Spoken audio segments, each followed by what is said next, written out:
Ou eu não sei se é o mover do Espírito Santo. Mas o irmão que orava por mim estava tremendo. Aleluia. Glória a Deus, Senhor. Queridos, é uma honra estar aqui mais uma vez.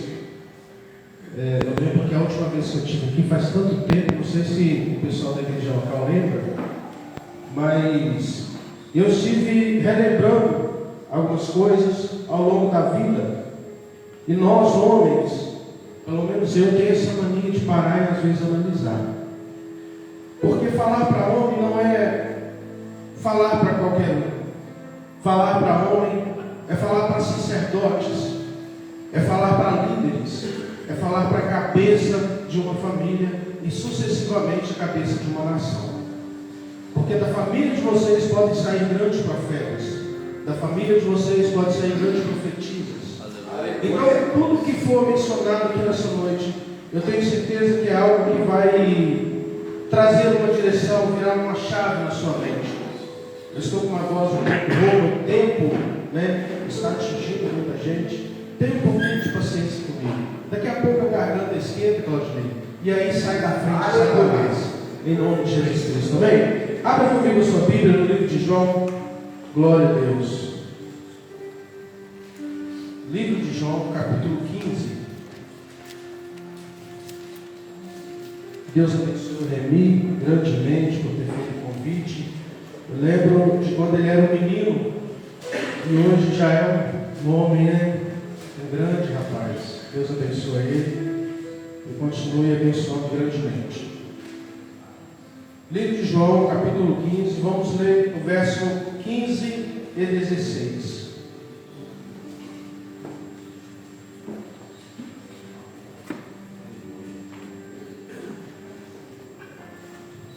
Glória a Deus. Diz assim a palavra do Senhor: já não vos chamo servo, porque o servo não sabe o que faz o seu Senhor. Mas tenho-vos chamado amigos, porque tudo quanto ouvi de meu Pai vos tenho dado a conhecer. Não foste vós que escolhestes a mim, pelo contrário, eu vos escolhi a vós outros, e vos designei para que vades e deis frutos, e vossos frutos permaneçam, a fim de que tudo quanto pedis ao Pai em meu nome, Ele vos conceda. Aleluia, Senhor. Pai, a tua palavra foi lida, Senhor, e nessa noite eu peço ao Senhor que me ajude a transformar em palavras, Senhor, aquilo que o Senhor colocou no meu coração. Meu Deus, e que nessa noite o Senhor possa rasgar os céus por sobre esse bairro, sobre esta cidade, ó Deus, e que em nome de Jesus Cristo o teu Espírito encontre a liberdade entre nós. Espírito Santo, assim como diz a tua palavra, meu Pai, dê ordem aos teus anjos a nosso respeito, para degladiar, Senhor, contra as astúcias de Satanás contra nós neste momento, e contra a nossa família que está em casa, meu Deus. Guarda cada um de nós, que o nosso coração esteja pronto a receber a palavra que é de ser derramada sobre nós nesta noite. É que eu te peço e te agradeço, e toda a igreja diz aleluia. Aleluia. Glória a Deus. Toma o seu assento. Queridos, ao longo da história nós vemos alguns homens que marcaram a sua época. Eu poderia citar vários homens da Bíblia, e todos eles vocês conhecem. Existem homens aqui que eu creio que já leram a Bíblia toda. Existem homens aqui que já estudou alguns profetas da Bíblia Sagrada e já conhece um pouco da história do mesmo.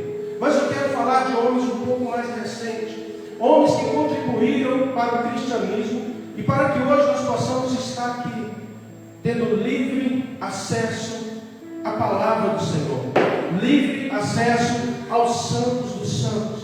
O cristianismo, a igreja sagrada, ela vem sofrendo perseguições ao longo dos séculos. E de séculos em séculos, tempos em tempos, Deus sempre levanta homens para dizer: a igreja do Senhor, a porta do inferno não prevalece contra ela. De tempo em tempo, o Senhor sempre levanta um homem para promover um avivamento e erguer a igreja do Senhor na terra novamente.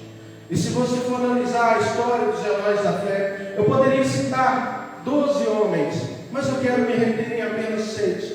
Homens que na história contribuíram para o crescimento do cristianismo, para o conhecimento da mesma, da Bíblia Sagrada, e por isso nós somos motivados hoje a ler, a aprender, a aprofundar ainda mais. Eu não estou falando de homens que está escrito aqui, não estou falando de homens que tiveram encontro cara a cara com Jesus, mas eram homens, assim como diz Paulo, sujeitos às mesmas paixões que nós. Podemos começar a dizer, no século 1401, Martinho Lutero. O que esse homem fez para contribuir para o cristianismo? O que esse homem fez, pastores, para trazer uma revolução no cristianismo? O homem que estudava, o homem que entendia o propósito de Deus, o homem que buscava conhecer e praticar a Bíblia Sagrada, o homem que entendia o propósito, os princípios da Bíblia Sagrada. E assim sucessivamente, até chegar no século 2001, nós paramos em Martin Luther King, que foi o último contribuinte para que nós possamos aprofundar ainda mais a palavra de Deus. Se vocês forem estudar a introdução à teologia, vocês vão entender que a Bíblia Sagrada, ela precisa de homens para que ela continue a expandir. Ela precisa de homens dispostos, sabe? Ela precisa de homens que chegam perante o Senhor e falam assim: Senhor, eis-me aqui, envia-me a mim. Não é você chegar e falar assim: eis-me aqui, Senhor, envia o Wallace. Não é você chegar e falar assim: eis-me aqui, Senhor, envia o Remy. Não, Senhor, eis-me aqui, envia-me a mim. Eu olho para trás, queridos, e consigo ver, pastor Carlos, pessoas que dão a vida por aquilo que acredita, por aquilo que defende, por aquilo que acredita. E hoje nós temos, infelizmente, uma geração conformada, uma geração que às vezes pega o seu celular e começa a comer lixo das redes sociais e acha que está satisfeito, acha que está bom, sai falando coisas diferentes, distorcidas do que está aqui. Queridos, o que sai daqui não presta, o que foge do princípio não presta, o que foge da linha aqui não presta. Precisamos seguir a Bíblia Sagrada. Estão tentando, pastores, pregar o evangelho laico, o evangelho que tudo pode, o evangelho que você pode fazer tudo, o evangelho que você pode ser diferente, o evangelho onde você pode falar o que você quiser, o evangelho onde você pode ter uma conduta que você quiser. Mas no dia do juízo final nós vamos ver que não é assim. Tudo você pode, mas nem tudo te convém. E ao longo da Bíblia Sagrada, Deus ele criou e moldou homens para com um propósito. Deus ele gerou homens com um propósito. E o propósito inicial de Deus para o homem modelo, para o sistema, para este mundo, ele está lá no livro de Gênesis. Ele está lá no Éden, no jardim. É aquele que é o primeiro, é o primórdio. É aquele homem que foi designado para liderar, é aquele homem que foi designado para tomar conta, para tomar frente, para liderar, para dar nomes, para cuidar. É este homem que Deus criou. É este homem que todos os dias, na viração do dia, ele tinha certeza que ele teria um encontro com o grande Deus. É aquele homem que todos os dias, na viração, ele deixava os seus afazeres e chegava e começava a esperar: cadê o meu Senhor? É claro que o Senhor não fala nem tarda, ele sabe a hora certa. Então ele ficava esperando: cadê o meu Pai? Cadê o meu Senhor? Este é o homem que nós precisamos espelhar até que, até que uma hora Deus fala: a partir de hoje você vai comer do fruto do seu suor. A partir de hoje, por causa da sua desobediência, você vai começar a trabalhar para ter o que você precisa. A partir de hoje você vai lutar contra enfermidades. A partir de hoje você vai perecer nessa terra. Mas o mais importante, que Deus nunca nos deixou só. Este homem que Deus criou como exemplo, eu vejo esse homem, pastores, com algumas certas regalias. Como ele encontrou os peixes que ficam escondidos nas profundezas dos mares, se até o submarino não suportou ir lá? Como ele chegou lá? conseguiu ir lá nas constelações, como Ele conseguiu nomear todas as aves, como Ele conseguiu dar nome a todos os insetos. Ele tinha algo diferente. Ele tinha DNA, Ele tinha um toque, Ele tinha algo que nós ainda não entendemos. O que esse homem tinha? Será ele um super-homem? Será ele o semideus? Não sabemos. Vamos saber na hora que chegarmos lá. Mas o que nós sabemos hoje é que nos foi dada toda a autoridade por sobre Satanás e todos os levantes contra nós. Nós temos autoridades para rebater, para pisar na cabeça da serpente, para dizer: sai da frente, Satanás, porque aqui tem um homem de Deus. Com o passar do tempo, igreja, Deus ele começa a se frustrar com o homem. O pecado entra no jardim. Adão estava felizão. Quem já ouviu falar isso, né? Algumas pessoas já ouviram a palavra. Estava felizão. Estava tudo bom na vida de Adão. Só que aí vem o pecado e tudo o que acontece nós já sabemos. E Deus, no livro de Gênesis, capítulo 6, no verso 3, Deus pega o espírito dele e tira. O meu espírito não vai mais estar entre vós. Deus tira o Espírito Santo da terra. E aí começa a desordem no planeta Terra. Aí começam os homens, cada um por si. Era uma grande luta, era uma grande briga. Eram homens tomando a mulher do seu próximo, eram homens tomando as posses dos seus próximos. Era uma luta terrível. Mas o Espírito do Senhor não podia estar no meio daquele pecado imundo. Então Deus decide tirar o Espírito dele do meio dos homens. E a forma que Deus usava era apenas 3 profetas, 3 tipos de homens, não profetas. Eram reis, sacerdotes, profetas. Deus pegava um pouquinho da unção dele e liberava por sobre a pessoa e falava: profetiza. E o profeta, o rei, o sacerdote profetizava e o Espírito era retirado de volta.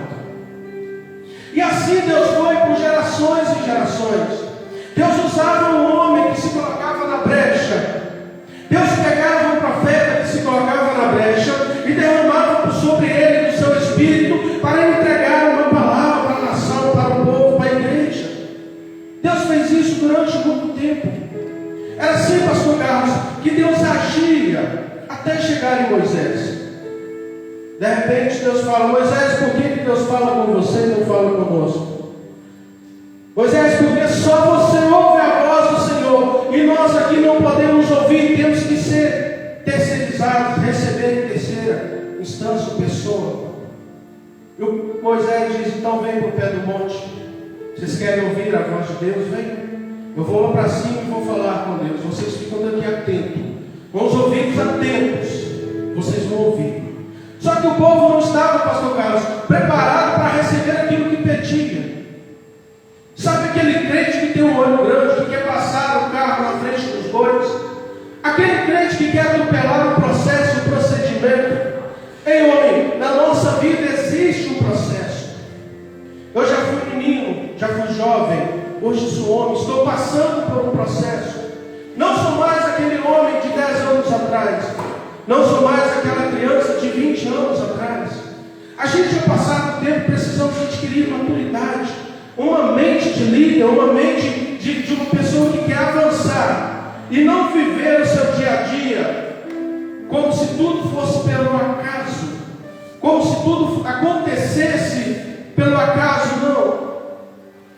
Tudo em nossa vida há um propósito. E nós precisamos descobrir esse propósito. Nós estamos passando agora e nos preparar para o próximo. O povo simplesmente queria ouvir: Deus, fala comigo, Senhor. Deus permite, Moisés fala: Deus, deixa o povo ouvir alguma coisa. E o povo não suportou a voz de Deus. O povo não aguentou aquela presença. Não havia busca, só queria o oba-oba, só queria o movimento, mas não queria o dono do movimento.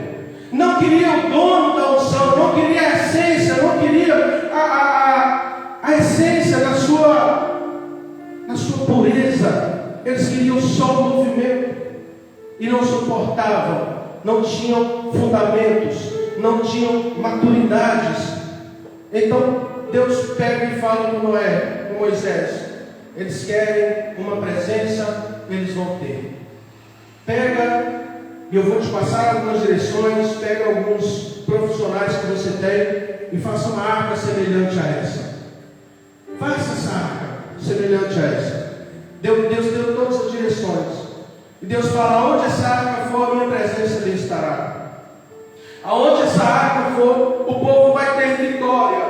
Aonde a minha presença estiver, o povo vai sentir algo diferente. O povo vai se sentir protegido.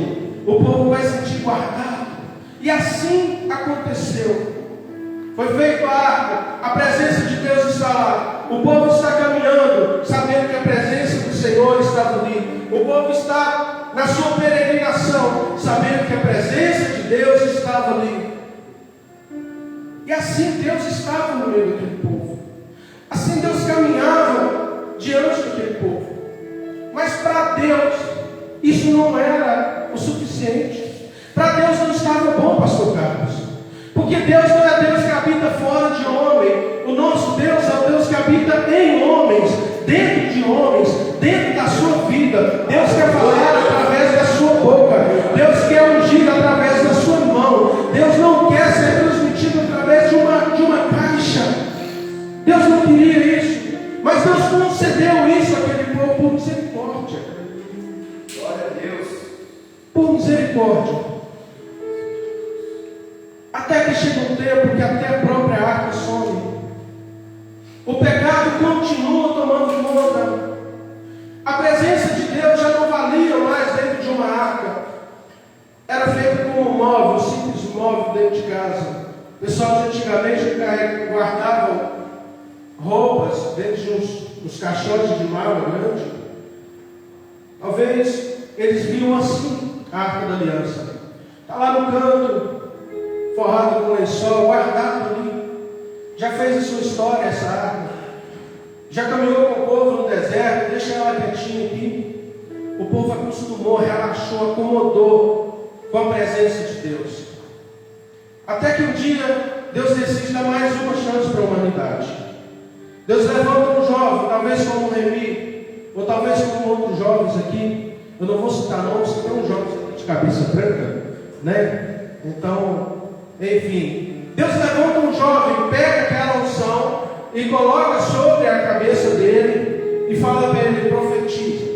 E ele chega no meio do povo e diz assim: assim diz o Senhor, há de ser que depois derramarei o meu espírito sobre toda a carne, não vai habitar mais na arca, e os vossos filhos e vossas filhas profetizarão, vossos velhos terão visões, e vossos velhos terão sonhos, e vossos jovens terão visões. Esse jovem, ele se levanta, sobe no elevado e libera essa palavra. Eu acredito que quando ele volta em si, olha e fala: meu Deus, o que eu profetizei? Porque ele profetizou algo que fugia da mente dos humanos para aquela época. Ele libera uma palavra, igreja, que a igreja não consegue raciocinar para aquela época, porque até então Deus usava de uma forma regulada. Até então Deus habitava dentro de uma arca. Até então o Espírito foi retirado. Agora Deus levanta um jovem para falar para uma multidão, para dizer que o Espírito dele será derramado sobre toda a carne. Talvez ele falou: profetizei uma heresia. Talvez disseram: ei jovem, o que você bebeu hoje? Talvez disseram para ele assim: ei jovem, que voz é essa que você está ouvindo, seu lunático? Mas o tempo passa. E eu quero dizer para vocês, homens, a palavra que Deus fala, ela não para. A palavra que Deus libera, não tem nada que possa desviar ela do seu foco. A palavra que Deus libera, não tem nada que possa parar. Quando Deus fala, toma posse. Quando Deus dá uma direção, toma posse. Se Deus falar assim: ei, pisa na beira desse precipício e deixa que o resto eu faço. Isso é fé. É você colocar o pé para depois Deus colocar o chão. É você acreditar que quando Deus fala, Deus vai fazer. Deus já provou dentro da sua Bíblia que Ele faz. Deus já provou neste livro sagrado que Ele faz. Então não temos o que temer. Quando esse jovem profetiza, passa muito tempo. Algumas pessoas tomam posse da palavra, outras pessoas ficam na dúvida, outros desacreditam. Mas o tempo passa e a palavra ainda está no ar. O tempo vai passando, talvez algumas pessoas se lembram. Lembra daquele jovenzinho que hoje é um ancião? Profetizou aquela palavra, lembra? Ele falou com tanta autoridade. Eu senti que Deus ainda vai fazer aquele negócio. Lá na frente você vai ouvir que repetiram ou replicaram a mesma fala de Jó. Vamos chegar lá. E algumas pessoas ficaram maquinando aquilo, Anderson. Era um dia normal como hoje.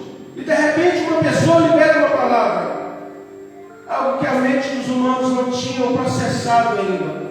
Mas ao passar do tempo, Jesus ele veio para consolidar, para trazer de volta, para resgatar a igreja. Jesus, o homem modelo, o segundo Adão, como é dito por muitos, o homem que nós devemos nos espelhar agora, ele veio trazendo uma visão a respeito do reino do céu. Inclusive, o primeiro sermão dele foi isso: arrependei-vos, porque é chegado o reino dos céus. Foi batizado e começou a falar acerca do reino de Deus aqui nessa terra, acerca dos acontecimentos que iriam de vir, acerca daqueles que seriam salvos ou não seriam salvos, acerca daqueles que queriam estar do seu lado durante todo o tempo da sua caminhada. Jesus Cristo, meus queridos, ele consolidava o tempo todo na vida de seus discípulos, na vida de Israel e na vida das cidades circunvizinhas o cumprimento da palavra de Joel. Tanto é que ela primeiro se cumpriu na vida dele, que quando ele foi batizado, desceu as águas, desceu sobre ele o Espírito do Senhor em forma corpórea de uma pomba. Naquele momento o povo começa a observar e a mente, a chave começa a virar. Opa, alguma coisa está acontecendo aqui, rei. Alguma coisa está para acontecer nesse lugar. Então Jesus ele começa a gerar 3 tipos de pessoas atrás dele. Tinha pessoas que perseguiam, tinha pessoas que seguiam e tinha pessoas que estavam com ele mesmo, de verdade. Tinha pessoas que estavam com ele não pelo que ele fazia, mas pelo que ele era. Tinha pessoas que o perseguiam exatamente pelo que ele fazia. E tinha pessoas que estavam ali e eram aproveitadores. Eram pessoas oportunas, oportunistas. Estavam ali porque deve é. Deus vai multiplicar os pães, eu vou comer. Jesus vai multiplicar os peixes, eu vou comer. Jesus vai liberar palavras, eu vou aprender alguma coisa, vou voltar para minha casa e não quero ter compromisso com Jesus. Mas a palavra de Jesus é uma semente que foi sendo lançada. Ela foi sendo lançada. E cada um foi preparando o seu terreno de acordo com a sua fé. Alguns prepararam o terreno, tirou pedregulhos, né? E a palavra de Jesus caiu. Outros prepararam os terrenos e tirou os espinhos. E a palavra de Jesus caiu. Outros já estavam com o terreno preparado. E a palavra de Jesus caiu. E esses que prepararam, a semente germinou, deram frutos. Foram homens que, através de um sermão, ganharam 5.000 almas. Foram homens que, através de um sermão, recebiam autoridade para colocar a mão sobre a cabeça dos endemoniados e expulsar demônios. Eram homens que receberam autoridades para colocar as mãos sobre os enfermos e eles ressuscitarem. Eram homens que entendiam o seu propósito aqui nessa terra por intermédio das palavras que estavam na sua Bíblia. E quando Jesus olha para o seu lado, pensa assim: já tem 12 apóstolos, mas quero mais discípulos. Os apóstolos são os pilares. Os apóstolos foram os escolhidos. Mas discípulos, o Senhor chama uma média de 100 discípulos e os envia. E Ele fala: olha, ao chegarem numa casa e não te receberem, bate com ele nos seus pés e caminha. Não pare por causa de frustração. Não pare porque se bater a porta na sua cara, não pare, não se frustre. O teu chamado não está limitado à frustração, O teu chamado não está limitado às barreiras. O teu chamado não está limitado nessa terra. Quem sustenta o teu chamado é aquele que está lá em cima. Então Deus encoraja estes homens. Eu imagino, pastor José, a escolha desses homens, Jonatas. Suponhamos que aqui eu não contei, mas talvez nós temos 50 homens ou mais aqui. Aí Jesus fala assim: eu quero 7. Aí joga a bomba na mão dos discípulos. Você separa 7 aí. Os discípulos separam aí. Pedro, Tiago, João, os mais chegados. Separa aí. Suponhamos, era 70, mas separa 7. E como é que eu vou tirar 70 pessoas, 70 homens no meio dessa multidão? Tem homem ali da cara fechada, se eu mandar ele embora, vai me apedrejar. Tem um sacerdote que se acha o doutor da lei, se eu mandar ele embora, ele vai me apedrejar. Jesus deixa os irmãos na prova, se vira, eu quero 70, vocês escolhem, eu vou enviar esses homens para pregar o Evangelho. E quando Jesus volta, estavam lá, escolhidos. Talvez os homens falam assim: Jesus não quer pregar para todo mundo hoje não. O negócio hoje é um pouco mais estreito. E na escolha, pastor Carlos, eu imagino eles pegando, olhando assim: eu quero pegar esse que só senta perto de Jesus aqui na frente. Eu quero pegar aquele ali que é dizimista fiel. Eu quero pegar aquele ali que é o primeiro a chegar e o último a sair. Eu quero pegar aquele ali que está sempre visando Jesus Cristo, não perde Jesus de vista. Não, eu quero aquele de lá, que tem uma boa conduta, que tem uma vida íntegra. Não, eu quero esse daqui. E assim foi sendo a escolha. Pegaram homens retos, pegaram homens que se destacavam na reunião. E quando fechou os 70, os demais tiveram que ir embora. E Jesus dá a ele essas direções: vão, prega o Evangelho, libera a palavra, pisa na cabeça do serpente se for preciso, vai ganhar vida, vai pescar, vão ser pescadores de almas, vão ser ganhadores de almas, vamos povoar o céu, saquear o inferno. E eles, encorajados por Jesus, foram fazer a obra. Certa vez, queridos, vocês vão lembrar disso. Jesus Cristo tem vindo seus apóstolos para pregar. E quando eles regressam falando, 2 deles falam assim: Jesus, sabe aquela cidadezinha lá? Sei. Posso mandar cair fogo lá, ô povo ordinário? Posso orar para Deus queimar aquele povoado todo lá? Está na sua Bíblia. Posso orar para Deus? Porque eles sabiam Deus de Elias, né? Se orar, o fogo cai. Se orar, o fogo queima. Se orar, o fogo desce. Então eles pedem permissão para Jesus: posso orar para Deus queimar aquela cidadezinha? Povinho abençoado. Aí Jesus, como é manso, humilde de coração, assim como eu e você: não é assim que funciona. Mas o Evangelho, durante a nossa caminhada, às vezes dá vontade de descer, meus queridos, da cruz. Embora eu só fico na vontade, eu sei que São José vai dar ruim. Às vezes dá vontade, pastor Carlos. Porque tem umas ovelhas que dá vontade da gente cumprir uma parábola que se diz, não foi Jesus que falou, que certo pastor tinha algumas ovelhas que o Senhor rediu. E uma sempre saía, pulava cedo, fazia bagunça, era ovelhinha negra, vamos dizer assim, nada contra, né, não vamos entrar nisso, mas era uma ovelhinha que fazia bagunça o tempo todo. O pastor pega o cajado e quebra a ovelha. Quero ver se fazer arte agora, vai ficar no braço do pastor. Aonde o pastor for, eu vou te carregar. Aonde eu for, você vai estar comigo. Às vezes Deus age assim com nós, que somos ovelhas do grande pastor, Anderson. Às vezes Deus pega e nos dá uma cacetada, para que nós possamos despertar, acordar nessa terra. E Deus nos pega no braço e fala: filho meu, vem comigo. O teu lugar é aqui do meu lado. O teu lugar é comigo. E assim muitas vezes Deus faz. Deus age dessa forma. Deus não é um Deus não é um Deus mau, não é um Deus miserável. Muito pelo contrário. Às vezes nós não entendemos o agir de Deus, mas lá no final nós sabemos que é glorioso. Então, durante a caminhada de Jesus Cristo nessa terra, chega uma certa feita que Jesus chama os seus homens, seus discípulos, e assopra sobre ele no livro de João: recebe recebe sobre vós o meu Espírito. Mas era o Espírito Santo que os mantinham naquela ocasião de pé, que os mantinham motivados, porque Jesus disse: olha, eu vou voltar ao Pai, mas eu não vou te deixar órfão, eu vou deixar um Consolador. Só que o Consolador, Gleison, nós estamos vendo que não é o suficiente, pastor Carlos.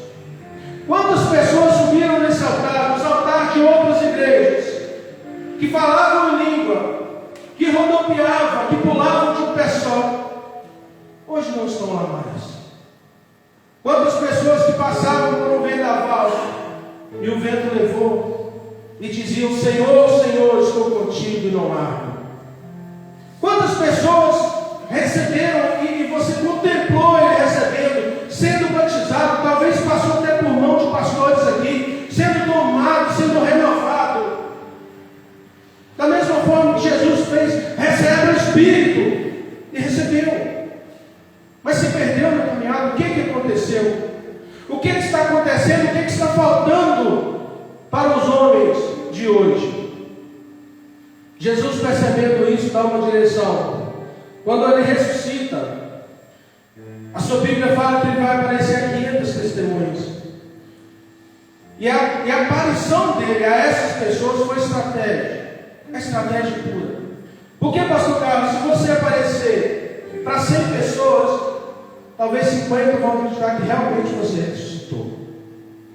Talvez 50 vão acreditar que você realmente viveu esse milagre, que esse prodígio aconteceu na sua vida.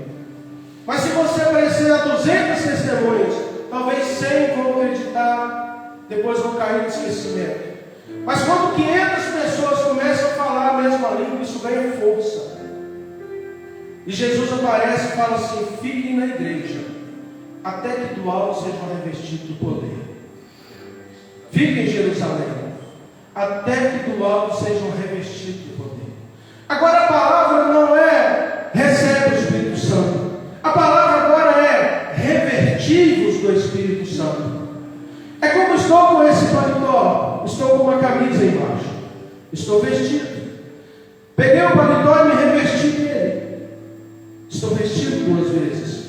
E quando esse povo começa a velar por esta palavra, ao passar do tempo, Claudinei, ao passar dos dias, apenas 120 ou aproximadamente 120 velaram por aquela palavra.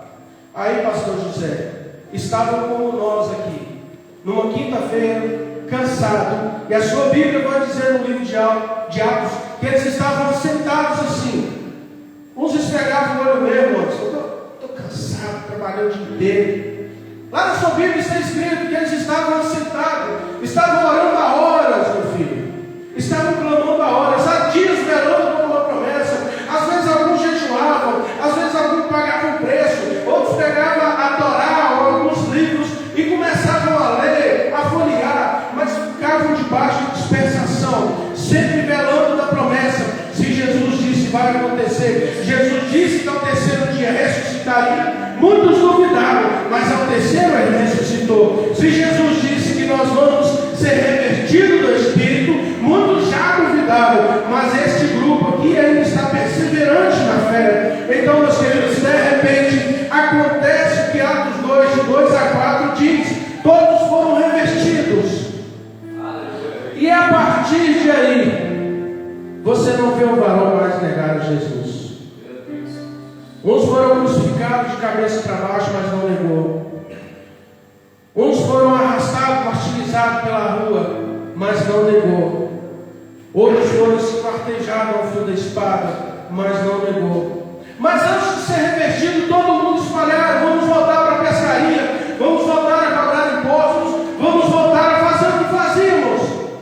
Mas quando recebeu o revestimento do Espírito Santo, o mundo já não prestava mais para ele, o pecado já não conseguia mais fazer efeito. Nada que Satanás fazia com que ele desviasse do fogo, nada. Eram homens revestidos, eram homens selados pelo Espírito Santo, eram homens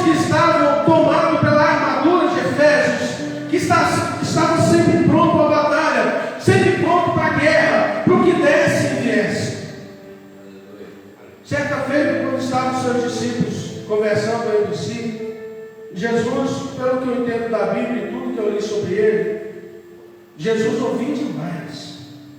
Os discípulos chegavam e conversavam assim, olha, falavam assim: qual de nós será o maior? Porque eles sabiam que Jesus ia para a glória. Jesus já profetizava isso. Então já estavam visando o líder entre os 12. Qual de nós será o maior? E Jesus de lá, já não tem disso não. No reino do céu é um só. Jesus é o cabeça, vocês são o corpo. No reino dos céus não tem divisão. Como pode dois reinos se sobressaírem estando divididos? Como pode? Levantaram essa possibilidade, pastor Carlos. Era um recém-convertido, né? Um pouco tempo andando com Jesus ali. Então, né? Não dá desconto para os discípulos. Mas nós somos uma igreja. E a mesma linguagem que está sendo dita aqui, no bairro Mangueira, está sendo dita lá na cidade de Fabriciano, está sendo dita lá em Santana do Paraíso, está sendo dita em Timóteo, está sendo dita às nações, porque há uma unidade de linguagem. Só o Senhor é Deus. Só o Senhor é Deus. Aleluia, Senhor. Pedro, quando toma esse revestimento em sua vida, ele abre a boca e começa a pregar. Ele abre a boca e começa a liberar a palavra do Senhor através do revestimento do Espírito Santo. E na sua Bíblia, no livro de Atos, capítulo 2, 17, ele vira para uma multidão e fala o seguinte: nos últimos dias acontecerá, diz Deus, que do meu Espírito derramarei sobre toda a carne, e vossos filhos e vossas filhas profetizarão, e vossas jovens terão visões, e os vossos velhos terão sonhos. Glória a Deus. A palavra que foi falada através de Joel, ela foi lembrada por Jesus Cristo, e agora está sendo lembrada por Pedro. A palavra que através de um jovem, talvez ele tinha pensado que fosse uma heresia, é uma palavra que surtiu efeito de geração em geração. E a mesma palavra se cumpre até os dias de hoje, pastores.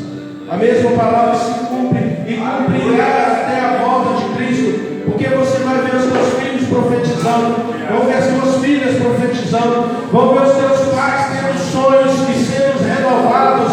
Então, meus queridos, toma posse dessa palavra e começa a profetizar dentro do seu lar, começa a profetizar dentro da sua casa, dizendo que os meus filhos todos serão profetas nessa terra, que as minhas filhas serão profetas, que os meus pais terão sonhos, terão visões, que os meus vizinhos serão alcançados pelo poder da glória do Senhor, que a minha cidade está degradada, que só o Senhor é Deus sobre a minha cidade.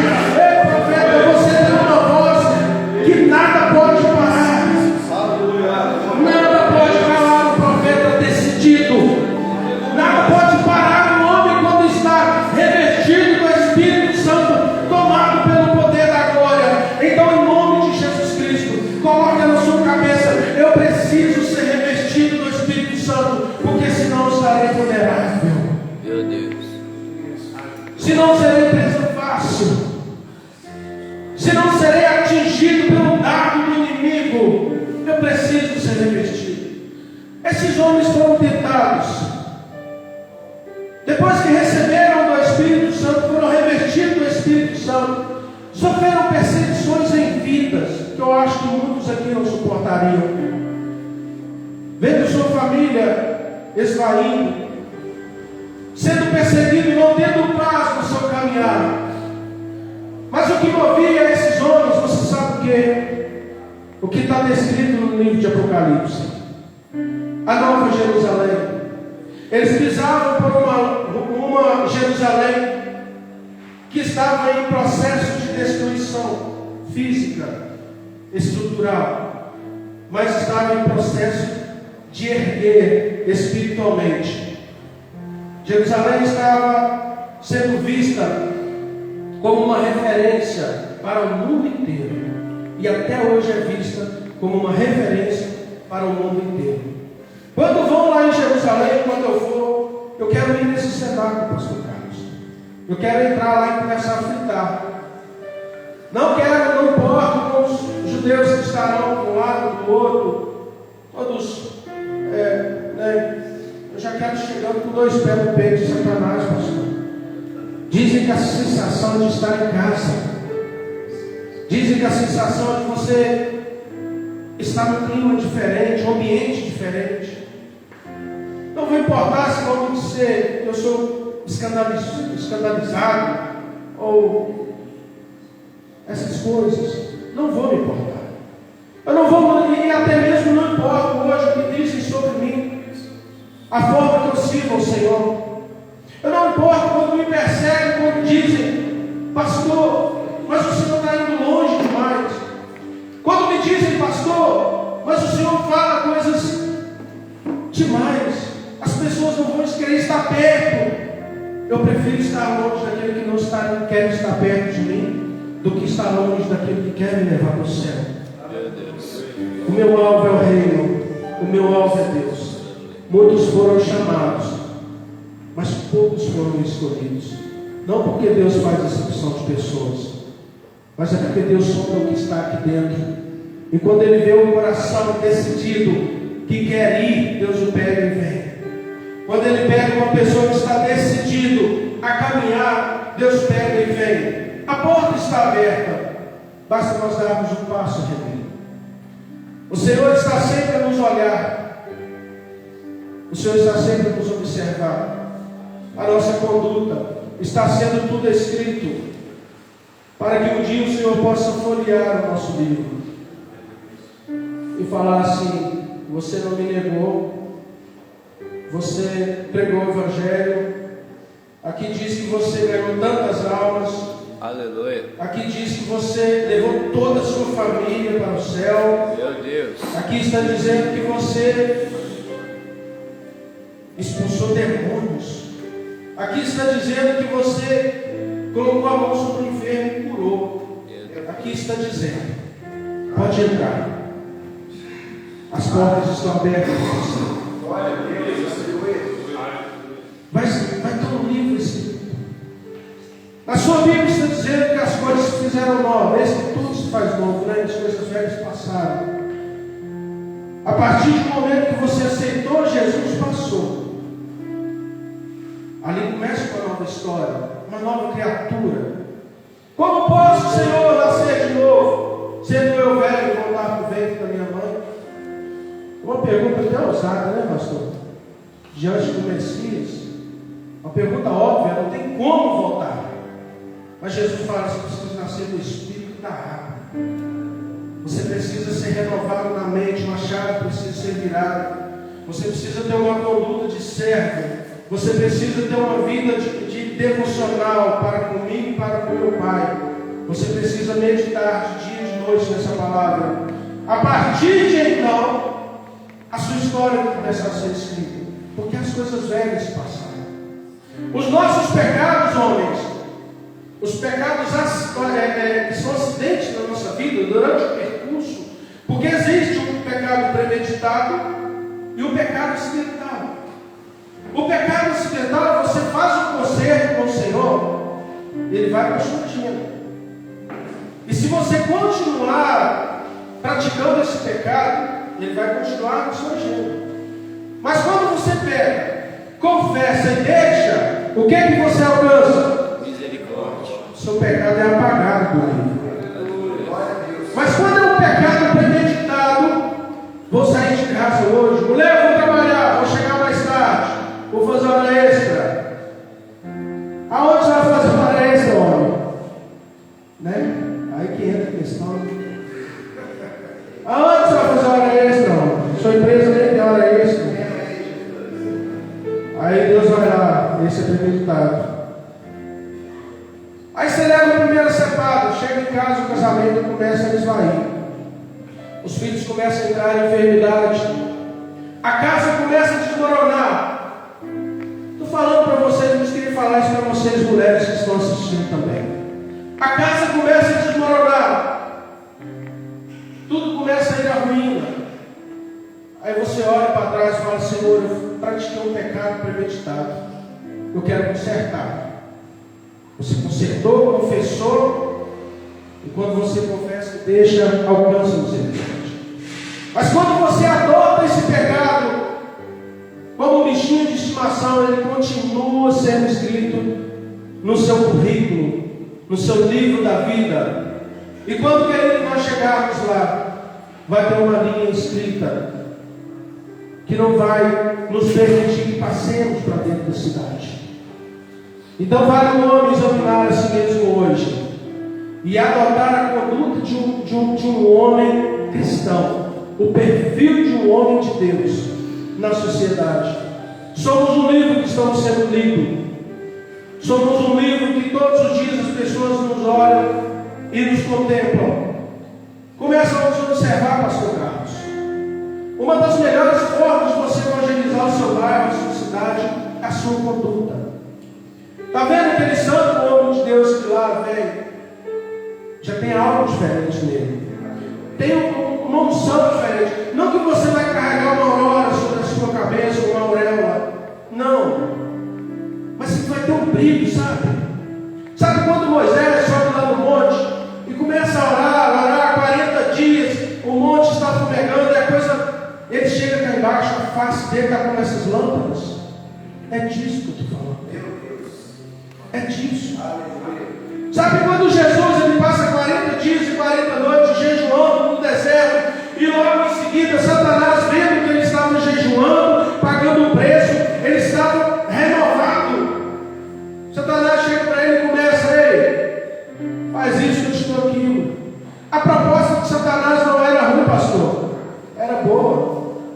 Mas quando Jesus olha lá na frente e vê cada um de vocês aqui, Jesus é motivado a continuar o processo. Jesus é motivado a continuar na jornada, na vida dolorosa. Então, meus queridos, os levitas podem ir se organizando. Então, meus queridos, volte os teus olhares para aquilo que te motiva. Volte a tua mente para aquilo que te motiva. Não se disperse durante a sua caminhada, porque para os motoristas que aqui estão, acho que 90% que são motoristas, em um minuto de vacilo pode deixar tudo a perder, sim ou não? Sim ou não, Claudinei? Você está dirigindo a 100 por hora, 120, numa via que permite. Em um segundo de vacilo, você pode colocar tudo a perder. Eu acredito que hoje tem muitos aqui que não estão apenas andando na presença de Deus, não estão apenas correndo na presença de Deus, mas já estão voando nas asas do Espírito. Amém? Então continue firme nesse propósito. Não se dispersam na sua caminhada. Se pecado fosse ruim, ninguém pecava. Pecar é bom, pastor Carlos. Mas melhor do que o pecado é ser aceito no céu. É ser aceito na cidade santa. Isso é melhor. Então nós temos que focar naquilo que nos motiva. Senhor, eu te sirvo para ir morar no céu com o Senhor. Senhor, eu quero morar na cidade santa. Eu, a partir de hoje, vou abandonar o pecado. Vou adotar o perfil de um homem servo. Vou alcançar a estatura de varão perfeito. Quero ser revestido do Espírito Santo, meu Pai, para que eu venha ser protegido das artimanhas de Satanás, para que eu venha ser protegido da peste perniciosa, para que eu venha ser protegido da seta do inimigo. A tua família é protegida por você.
Começa a falar em línguas que o céu do seu lado vai ser glorificado.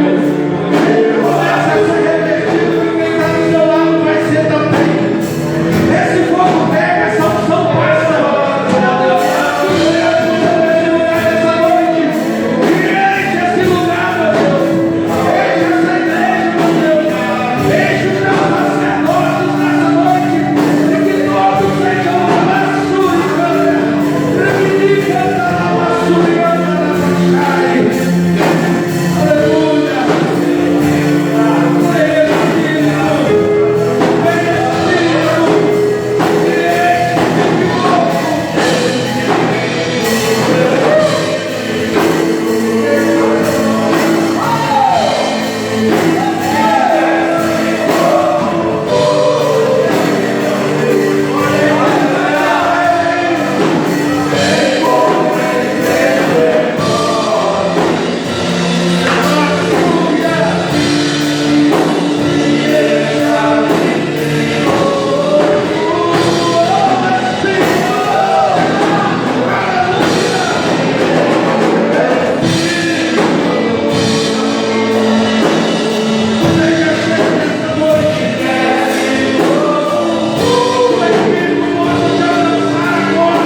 Mas eu tenho que vigiar com os irmãos, né, pastor?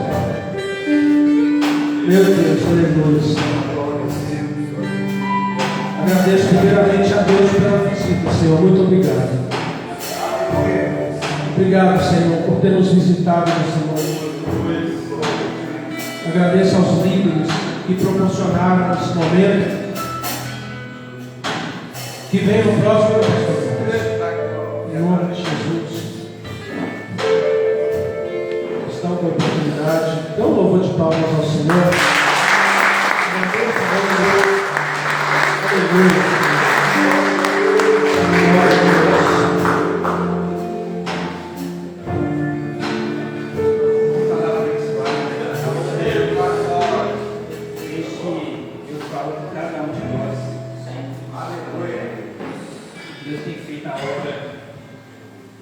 todo mundo tem visto.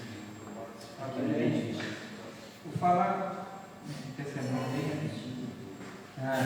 3 domingos atrás, meu avô, de 80 anos, caiu e quebrou o fêmur em 3 lugares. Aí eu já estava com as orações me pedindo a Deus para. Ele nunca teve religião alguma, nunca frequentou igreja nenhuma. Então, para Deus para estar ali tocando no coração dele, na mente dele. E ele sempre falando com a minha mãe assim: Maria, minha mente está boa, minha mente está boa. E lembrando de coisas de praticamente da infância dele. Aí há uns 40 dias atrás, mês de maio, ele falou com a minha mãe dessa maneira: eu perdoo todo mundo que me fez mal. Peço perdão a todos. Se eu precisar ir na casa daquela pessoa e pedir perdão, eu vou e peço perdão, porque eu quero ter paz com Deus. Meu Deus. Aí a minha mãe, assustada, que nunca tinha ouvido o pai dela falar daquela maneira, falou assim: ô pai, o que é isso que o senhor está me falando? Aí ele virou para ela e falou assim: eu perdoo até o meu filho Sérgio, que eu tive a tia dele e tal. Eu perdoo ele e eu quero que você também perdoe ele, porque você não pode carregar esse peso de não liberar o perdão. Aí teve a oração aqui na casa, eu vi. Eu não queria comentar com ninguém, mas eu ali sentado, eu estava me incomodando de falar. Na oração aqui, eu estava num pastor atrás de mim. Eu me vi dentro do quarto que ele estava, eu orando por ele. Aí eu fui lá no final de semana, no sábado, cheguei lá na correria toda, ajudei meu pai a fazer as coisas, e no domingo também. Acabou que eu fui despedir dele, eu não orei por ele. Mas eu falei com ele assim: eu vou embora, mas quando eu voltar aqui, se Deus quiser, o senhor vai estar melhor.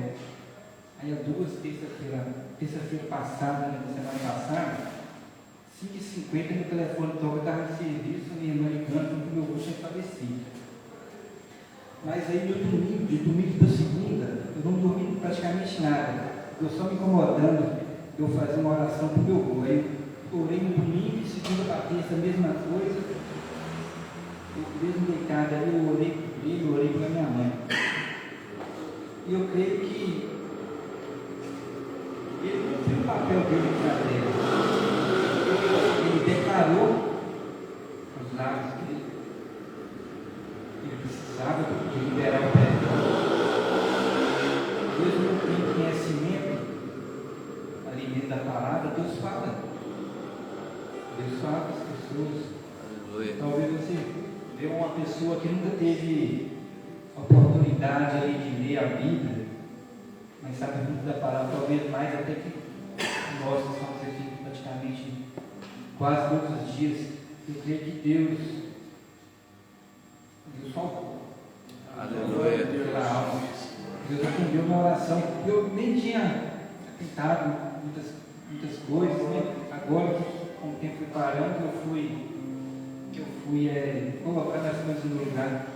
E ele veio despedindo da minha mãe, e sempre falando com ela: libera perdão, não carrega esse peso, libera perdão, não carrega esse peso. E lá na frente do caixão dele, eu, mas minha mãe falou assim: o seu avô tem razão, eu não posso carregar isso.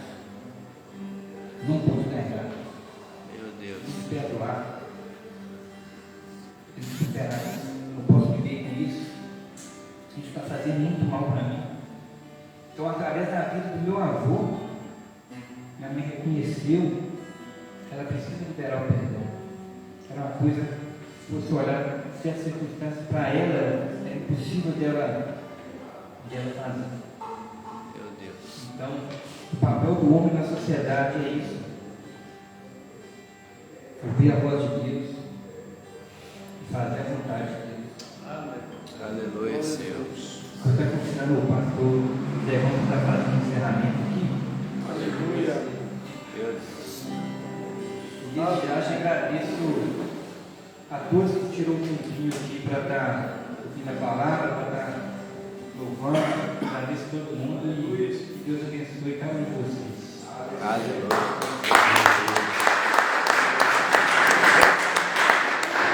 graça e a paz do Senhor Jesus para todos, varões valorosos. Amém. Deus falou com você neste lugar? Amém. Misericórdia, se você fala com Deus.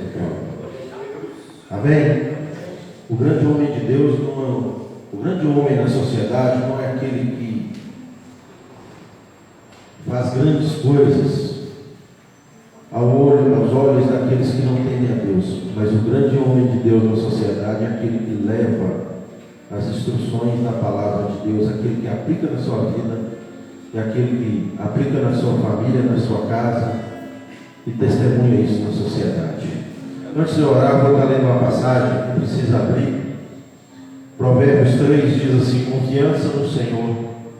Meu filho, não se esqueça de minhas instruções. Guarda os meus mandamentos em seu coração. Se assim fizer, viverá muitos anos, e sua vida será cheia de paz. Não permita que a bondade e a lealdade o abandone. Prenda-as ao redor do teu pescoço e escreva-as no fundo do teu coração. Então você conseguirá favor e boa reputação diante de Deus e das pessoas. Confie no Senhor de todo o seu coração. Não dependa de seu próprio entendimento. Busque a vontade dele em tudo o que fizer, e ele lhe mostrará o caminho que deve seguir. Não se impressione com a sua própria sabedoria. Tema o Senhor e afasta-se do mal. Então você terá saúde para o corpo e força para os ossos. Aleluia. Provérbios 3, do verso 3 ao 8. São as instruções que Rei Salomão deixou e que nós temos que aplicar na nossa vida. Nós possamos aplicar isso na nossa vida, como uma mensagem que foi ministrada nesta noite. Isso faça parte da nossa vida. Nós, como homens de Deus, que nós possamos ser alguém que a nossa família olha para nós e vê alguém que é um porto seguro, a esposa, os filhos, onde nós estivermos, que nós possamos fazer diferença no nome do Senhor Jesus. Amém? Coloque-se de pé, vamos orar. Pai amado, Deus soberano, meu Pai, nesta noite, neste momento, eu agradeço a Ti, Pai, por vida, pela vida de cada um aqui, Senhor. Meu Deus, obrigado, Pai, por Senhor ter consentido tantas pessoas estarem aqui nesta noite, para ouvir a Tua palavra, para louvar o Teu santo nome, para Te bendizer, Pai. Que o Senhor, Pai, possa fortalecer cada dia a vida de cada um dos Teus filhos.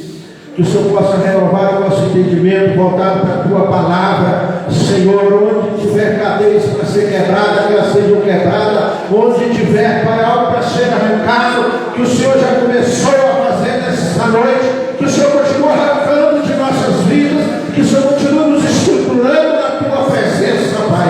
Porque nós precisamos do Senhor a cada dia. É o Senhor que nos direciona. A Tua palavra que nos instrui, Pai, para viver o melhor da Tua presença. Então, obrigado, meu Senhor, por este momento, Pai. Obrigado por cada vida, por cada palavra, por cada momento que nós te adoramos. Que o Senhor continue nos abençoando e fortalecendo na Tua presença, Pai. É que eu te peço nesta noite, Pai, abençoe a vida mais dos Teus filhos a cada dia, no nome de Jesus. Aplaude e glorifica esse Deus. Porque depois de uma palavra dessa, amados, nós possamos sair daqui sabendo que nós temos sempre algo da parte de Deus para a gente buscar melhorar a cada dia em nossa vida. Que nós possamos sair daqui pensando nisso, que a cada dia tem algo na minha vida que precisa ser melhorado pelo Senhor, para que eu possa ser alguém diferente, não só dentro da minha casa, no meu trabalho, na sociedade, e onde você estiver, que você possa ser alguém que faça a diferença na vida das pessoas. Amém? Glória a Deus.